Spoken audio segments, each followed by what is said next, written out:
अस्सलाम वालेकुम, कैसे हैं आप लोग। एक बार फिर बाखबर कराची में आपको खुशामदीद कहते हैं। हम रोज़ाना की बुनियाद पर आजकल स्ट्रीट क्राइम के हवाले से वीडियोस बना रहे हैं। सीसीटीवी फुटेजेस भी हम अपने शॉर्ट वाले सेक्शन के अंदर अपलोड करते हैं, और अब जो मेन वीडियोस हैं वहाँ पर भी हम अक्सर जो है स्ट्रीट क्राइम के हवाले से वीडियो अपलोड करते जा रहे हैं। तो आज की भी वीडियो स्ट्रीट क्राइम के ही हवाले से है, और हमने आपको कल बताया था कि वारदातें बढ़ती जा रही हैं और 32 से ज़ायद शहरी इन 2 माह के दौरान डाकुओं के हाथों जान दे चुके हैं। तो एक और ऐसा वाक़या कोरंगी में पेश आया है, तो चलें उस पर अब बात कर लेते हैं।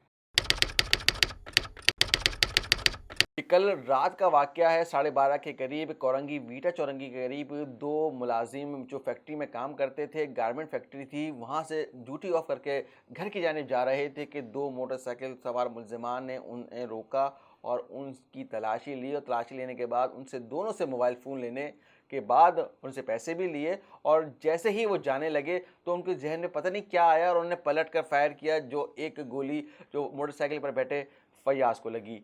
जो दूसरा मोटरसाइकिल सवार था वो खुशकिस्मती से बच गया और उसने पुलिस को इत्तला दी, और फैयाज़ की लाश को अस्पताल मुंतकिल किया गया क्योंकि फैयाज़ मौके पर ही दम तोड़ गया था। हम बाइक पे आ रहे थे, साथ आए हमारे और बाइक रोकी है। हमारे से बोला जो है निकाल दो। उन्होंने सब कुछ निकाल के दे दिया, बस सब कुछ निकाल के दे दिया। वो आगे लेकर आगे निकल गए, फिर उन्होंने आगे से फायर खोल। फैयाज़ के बारे में ये पता चला कि वो 4 बच्चों का बाप था, और यानी कि घर का वो वाहिद कफ़ील था और 4 बच्चों का बाप था, और उसको डाकुओं ने खून में नहला दिया चंद हज़ार के मोबाइल के लिए। शादीशुदा था, 4 बच्चे हैं इनके। जो सबसे छोटी बेटी है वो अभी 11 दिन की है, और सबसे बड़ा बेटा जो है वो तकरीबन 5 से साढ़े 5 साल का है। क्या कहेंगे पे पर इस तरह कोरंगी में वाक़यात हो रहे हैं, सर कोरंगी नहीं, पूरी कराची में ही हो रहे हैं, और आए दिन लाशें उठाई जाती हैं। माएँ अपने बेटे उठा रही हैं, और भाई अपने भाई उठा रहे हैं, बहनें अपने भाई को खो रही हैं।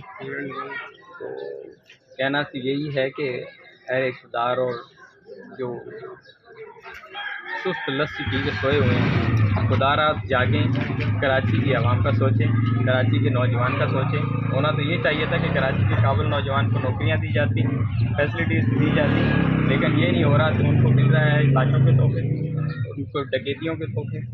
तो यही है, इल्तमास है कि खुदा जो इक़्तिदार पे बैठे हुए हैं, या हमारे मुतलका पुलिस वाले हैं, एसपी, डीएसपी साहब, आईजी साहब। पहले तो ये कहा जाता था कि डाकुओं से मज़ाहमत करने के दौरान जो है फायरिंग होती है, लेकिन अब ऐसा देखने में आ रहा है कि डाकू मज़ाहमत ना करने पर भी फायरिंग करके कत्ल कर रहे हैं।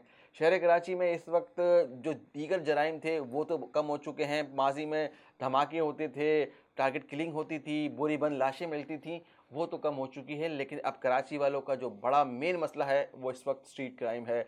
ना इंसान मोटरसाइकिल पर महफूज है, ना गाड़ी में महफूज है, ना बैंक में महफूज है, ना एटीएम में महफूज है, ना घर के अंदर महफूज है।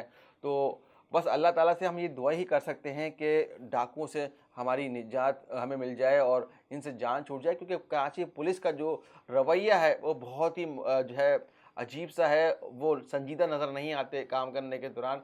आज भी एडिशनल आईजी कराची ने ये बयान दिया है कि हम मुल्ज़िमान को पकड़ते हैं, लेकिन वो बहुत जल्दी छूट जाते हैं और फिर वापस आकर वारदातें करने लगते हैं। तो उनकी वो जो इशारा था वो अदालत की जानिब था। कहना था कि वो तो मुल्ज़िमान पकड़ लेते हैं लेकिन अदालत उनको लंबी सज़ा नहीं देती। लेकिन एडिशनल आईजी साहब, अगर आप केस अच्छा बनाएंगे तो अदालत क्यों उनको ज़मानत देगी। आप केस ही अच्छा नहीं बनाते, आपके तफ्तीशी अफसर केस अच्छा नहीं रीड करते, प्रेसिडेंट नहीं करते, सबूत नहीं जमा इकट्ठा करते, तो कैसे मुल्ज़िमान को ज़मानत ना मिले। तो अपनी नाअहली छुपाने के लिए, अपनी जो कोताही छुपाने के लिए दूसरे इदारे पर डालना, ये भी नाइंसाफ़ी है। कराची पुलिस को अब काम करना पड़ेगा। शहरी जो है रोज़ाना की बुनियाद पर जो है जाने दे रहे हैं। आज तक के लिए इतना ही। अगली वीडियो में फिर हाजिर होंगे।